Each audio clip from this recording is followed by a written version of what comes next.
আপনার বাড়িতেও কি বাচ্চা আছে? তাহলে এই কবিতাটি আপনার জন্য। আজকের কবিতা নিঃস্বার্থ।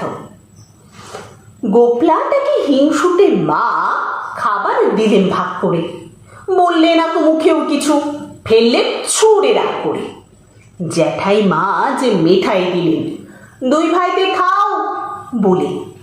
10টি ছিল, একটি তাহার চাখতে নিলেন ভাব বলে।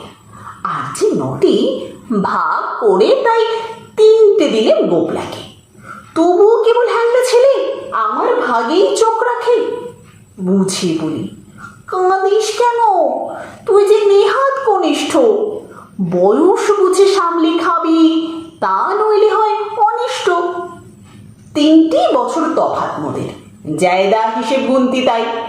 মোদ্দা আমার 6খানি হয়, 3 বছরে 3টি পাই। তা মানে না, কেবল কাঁদে, স্বার্থপরের শয়তানি। শেষটা আমায় মেঠাইগুলো খেতেই হলো সব